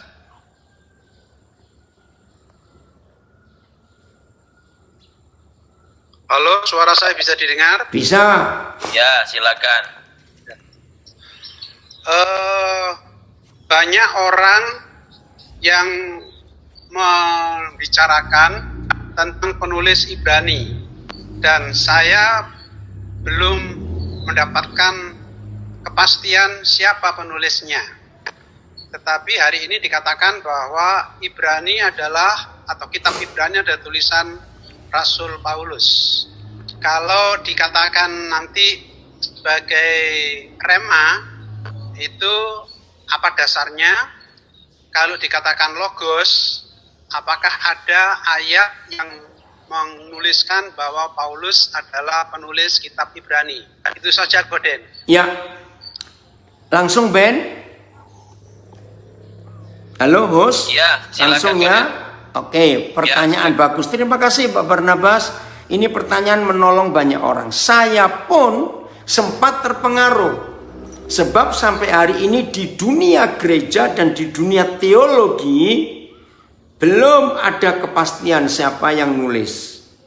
Tapi mengapa saya yakin, seyakin-yakin itu Paulus?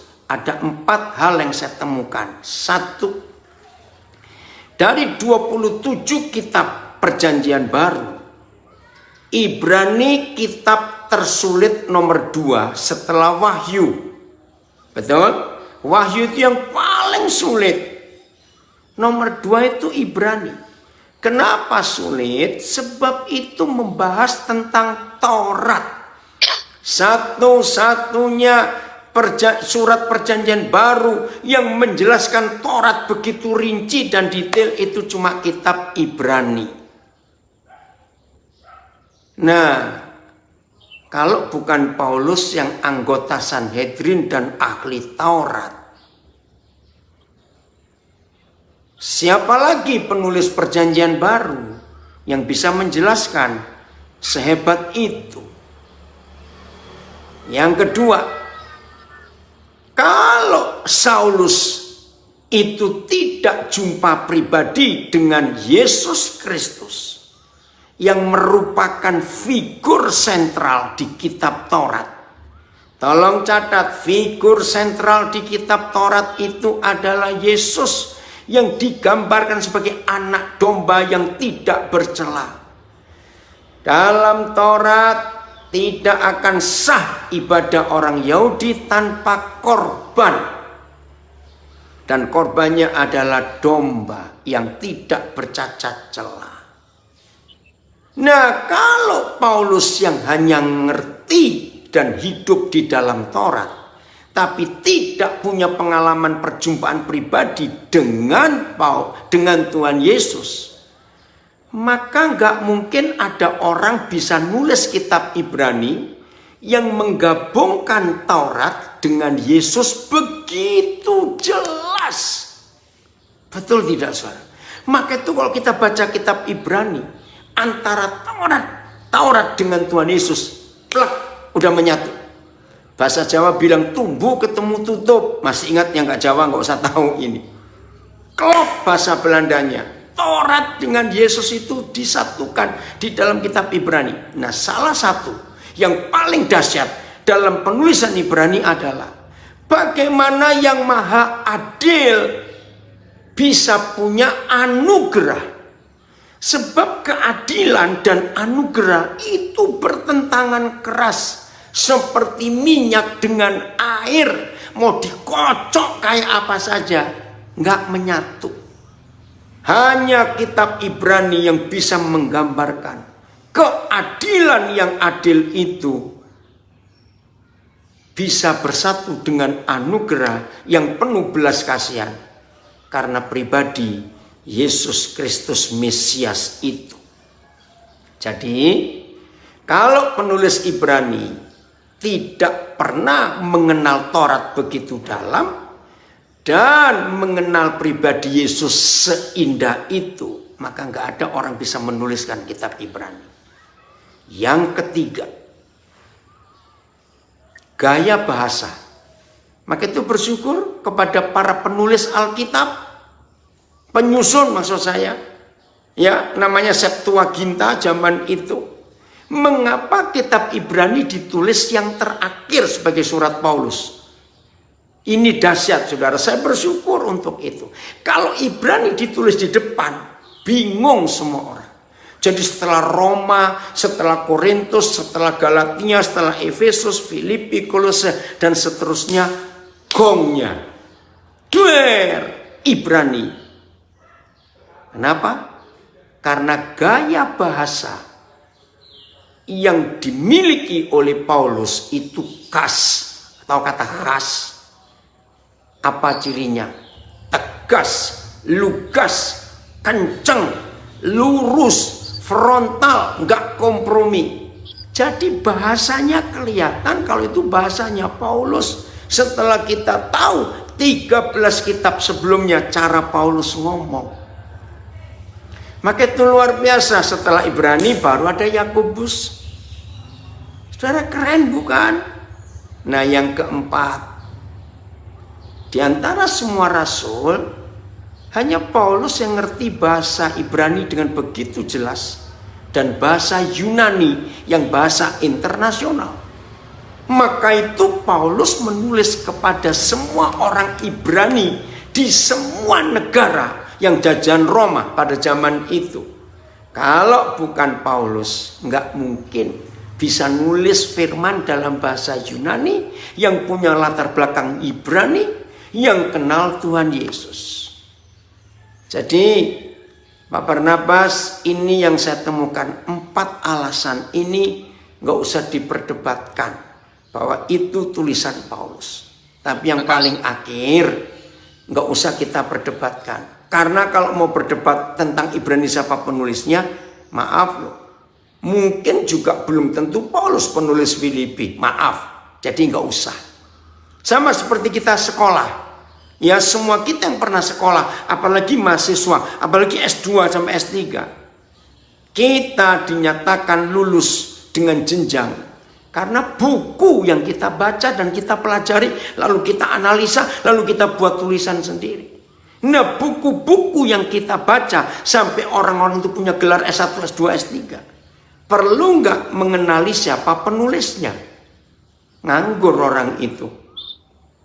Berapa banyak kita nggak pernah ketemu penulisnya karena sudah mati. Betul? Nah saya harap jawaban ini menjelaskan. Bukan cuma Pak Barnabas, tapi semua kita.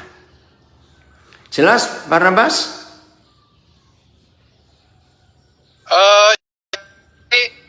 Bolehkah penjelasan Koden tadi itu dibukukan supaya lebih bisa dipahami banyak orang? 4 hal tadi ditulis dalam buku. Ya.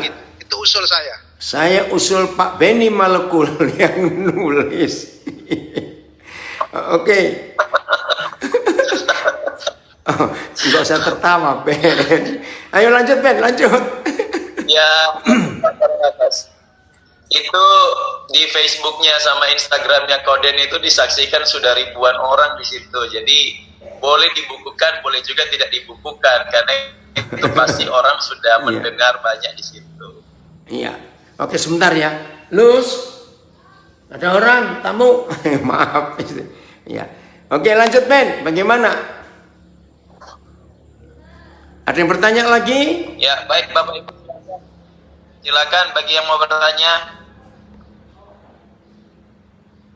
Ya, kalau ndak ada saya lanjut lagi Koden. Silakan, luar biasa. Kita belajar terus. Ya, karena memang saya suka banyak bertanya. Kenapa? Karena tujuannya pengen belajar Koden. Iya, saya pengen setuju. tahu banyak. Oke, ya lanjut.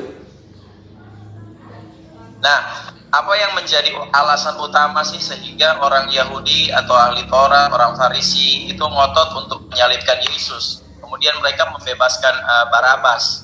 Nah, sementara padahal Yesus sendiri itu banyak menolong orang Yahudi, menyembuhkan orang sakit, bahkan tujuan Yesus itu datang hanya untuk orang Yahudi. Nah, kira-kira apa sih menjadi alasan utamanya, Koden? Ya.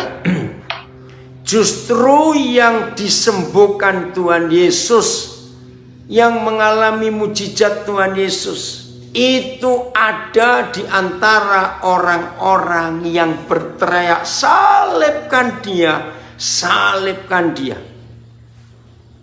Maka itu dalam Yohanes 2 ayat 23, Tuhan Yesus nggak senang ada orang banyak percaya dia dan mengikuti dia, karena motivasinya hanya ingin lihat mujizat dan makan gratis tiap hari.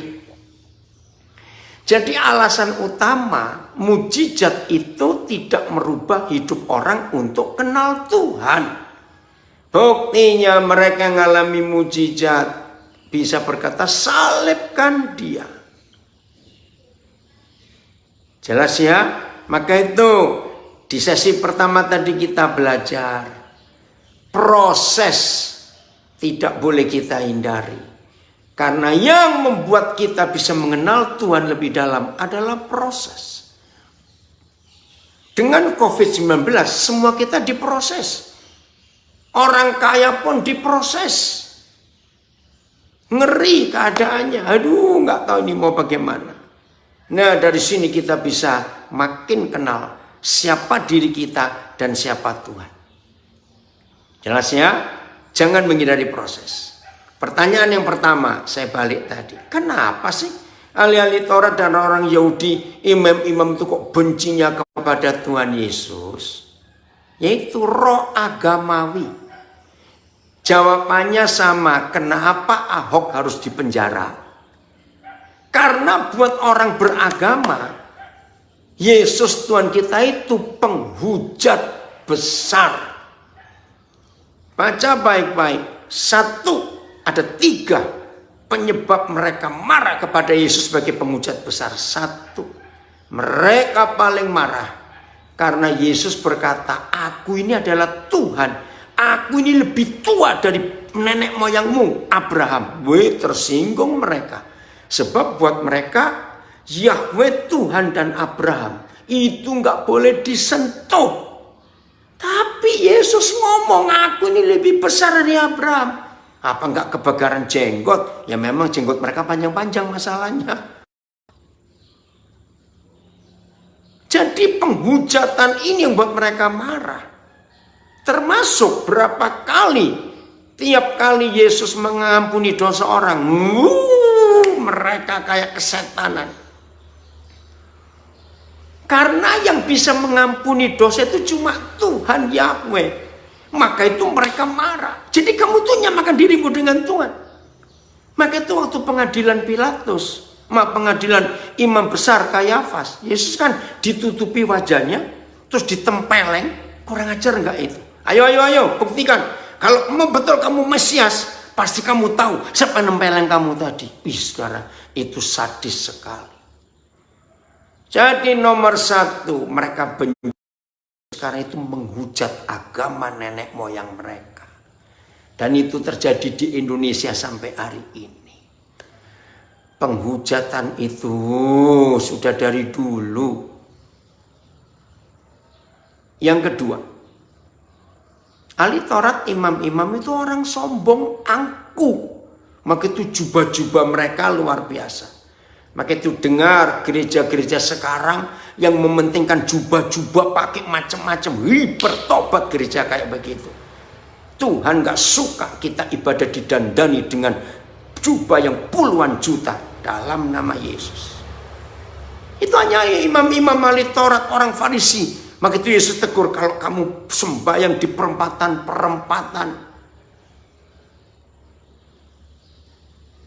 pakai jubah-jubah keagamaanmu apa? Bukan itu yang Tuhan mau. Maka itu mereka nggak suka, mereka disaingi oleh Tuhan Yesus yang pengikutnya jauh lebih banyak. Karena mereka orang beragama. Yang ketiga, mereka, ya perhatikan, melarang keras orang-orang berdosa dan pemungut cukai dan orang kusta masuk bait suci. Tapi mereka lihat Tuhan Yesus menerima orang-orang yang mereka tolak. Ya sakit hati dong. Berarti kamu Yesus tidak menghargai kami. Kami tolak orang-orang itu. Kamu terima mereka. Ini loh Ben. Ini kecemburuan mereka kepada Tuhan Yesus. Nah, kesempatan mereka mau lempar batu, tapi pakai tangannya pemerintah Romawi.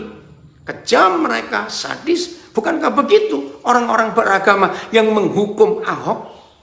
Pakai tangan yang lain melempar Ahok. Tangan siapa yang mereka pakai? Tangan pemerintah Romawi. Hei, kamu tahu nggak? Itu pemberontak loh. Dia tuh mau makar. Dia itu mau membuat kerajaan sendiri, lepas dari kerajaan Romawi. Ya, Herodes marah, Kaisar marah. Nah, saudara, akhirnya itu tadi yang saya katakan, murid-muridnya pun menjerumuskan. Karena mereka pun berkata, Guru, kapan engkau akan mendirikan kerajaan bagi Israel? Lengkap sudah tuduhan Tuhan Yesus untuk Tuhan Yesus. Jelas, Ben? Ya, Koden. Lah, berarti kan kalau dilihat di sini faktor paling besarnya itu adalah faktor kekecewaan ya, karena tidak sesuai dengan harapan. Mereka maunya Yesus membangun sebuah pemerintahan, tetapi kemudian Yesus beralih bahwa dia datang bukan tujuan untuk itu, dan kemudian mereka sangat kecewa. Akhirnya mendorong Yesus, yang menjerumuskan Yesus itu tadi untuk menyalibkan dia. Kira-kira itu ya, Pak? Iya, bukan beralih, Ben, salah.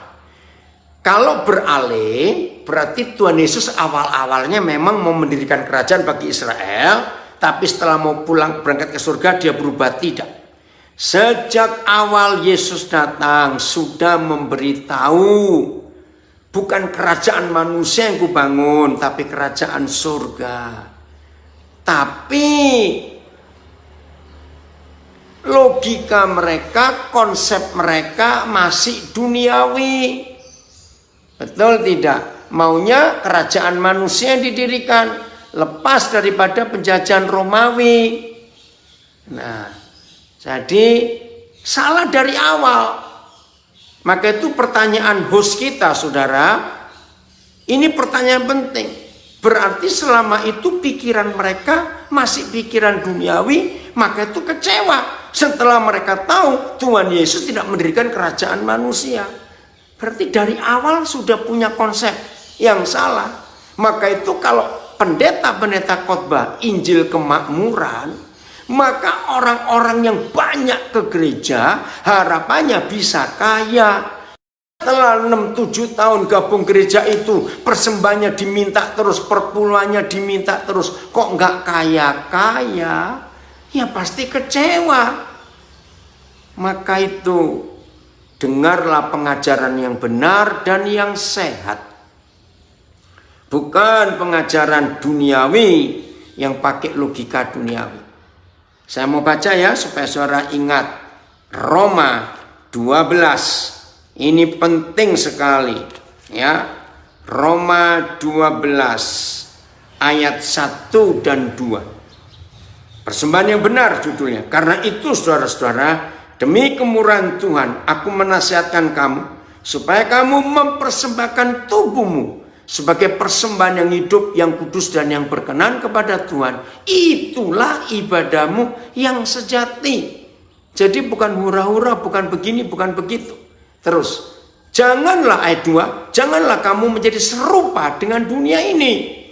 Jadi 3,5 tahun mereka belajar langsung dari Tuhan Yesus, ternyata pikiran mereka masih pikiran duniawi. Maka itu firman gak nyambung, firman gak dapat tempat. Ingat Tuhan Yesus berperumpamaan tanah-tanah, ada tanah berbatu, tanah berduri. Dengar firman, bahkan ditulis menerima dengan gembira hati. Tapi firmannya mati, bertumbuh sebentar kecocok duri, tanahnya nggak dalam, akarnya nggak kuat, mati. Mendengar firman, tapi motivasinya salah. Sebab pikiran mereka. Saya ulangi ayat 2. Janganlah kamu menjadi serupa dengan dunia ini. Jadi kalau pengiringan kita kepada Tuhan Yesus, kita mengaku murid Yesus, tapi masih pakai pikiran dunia, nggak jadi. Tetapi berubahlah oleh pembaharuan budimu, pembaharuan akalmu, mindsetmu, out of the box, keluar dari kotak doktrin agama, keluar. Barui akal kita, jangan akal yang lama, akal agamawi. Ya, barui budimu sehingga kamu dapat membedakan manakah kehendak Tuhan, apa yang baik, yang berkenan kepada Tuhan dan yang sempurna. Woi, luar biasa. Jadi betul, karena pikiran mereka masih duniawi. Tapi Yesus tidak beralih loh, tetap dari awal dia harus dari awal tetap konsisten. Kerajaan surga yang didirikan, bukan kerajaan manusia. Oke Ben, bagaimana? Sudah Koden, ini kayaknya sudah tidak ada yang bertanya. Apa kita mau tutup? Ya. Atau gimana Koden? Ini ada satu yang dari Facebook tapi pertanyaannya nyimbang, tidak apa-apa. Mohon bimbingannya. Pertanyaan agak sedikit keluar dari Paulus dan Petrus. Tadi sempat ke arah gereja secara organisasi. Bagaimana respon atau sikap kita sebagai jemaat terhadap gereja atau kepada pemimpin gereja yang masih banyak mengarahkan ajaran kepada hal-hal yang sifatnya materi, berkat, mujizat, kesembuhan dan lain-lain. Sedangkan kita sudah berjemaat di sana lumayan lama secara waktu. Mohon pencerahannya. Ya, carilah gereja di mana kita bisa makan dengan kenyang dan makan makanan sehat. Ya, cari, pasti ada gereja yang seperti itu. Betul ya? Pasti ada. Jadi Jangan cuma ke satu gereja. Maka itu kita para pengajar, hamba-hamba Tuhan, mari kita dengan rendah hati dan jujur ajari ajaran yang sehat. Ya, ajari ajaran yang sehat seperti yang Tuhan inginkan. Nah, di Facebook saya ada tanya lagi, kenapa Petrus bisa menyangkal 3 kali, sedang Paulus tobat belakangan tapi imannya lancar walau disiksa? Jawabannya yaitu karena pengenalan. Petrus masih dihalangi oleh pikiran duniawi, materi. Yesus jadi raja, paling tidak Petrus jadi perdana menteri. Mungkin itu pikirannya. Kalau Paulus pikirannya sudah berubah, tidak pikiran duniawi. Ya, jadi walaupun dalam siksaan penjara, Paulus tetap setia karena dia tahu arahnya kemana. Jelas ya? Ben tolong bacakan, di Zoom ada tanya Pak Zebua tadi. Yauh Pak Zebua, apa kabar? Bacakan Ben. Ya, Pak Yefta silakan kalau boleh buka audionya aja, langsung bertanya ke Koden supaya ada interaksi. Oh ya, silakan Pak Zebua, saya tunggu.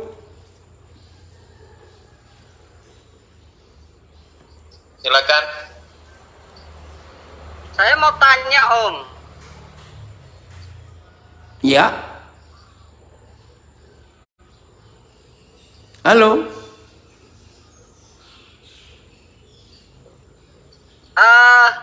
Duri yang dimaksud Paulus ini ayat 7. Makasih. Ya, di 2 Korintus 12.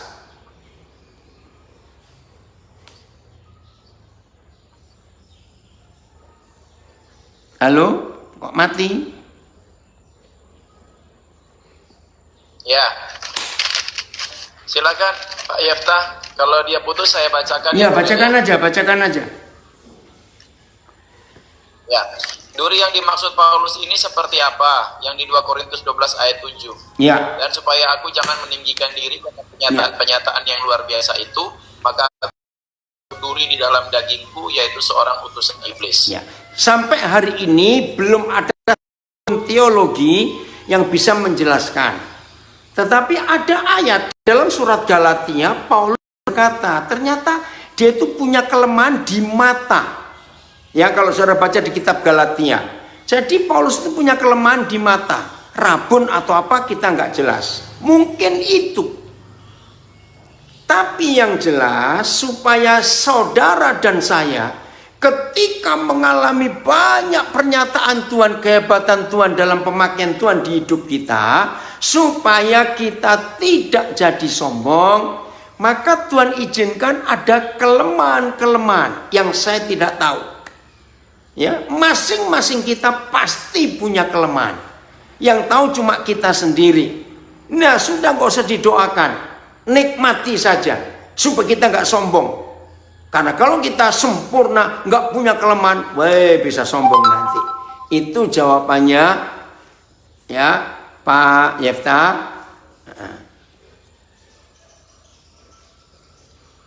Udah jelas? Ada lagi Ben? Pak Nardi mau tanya?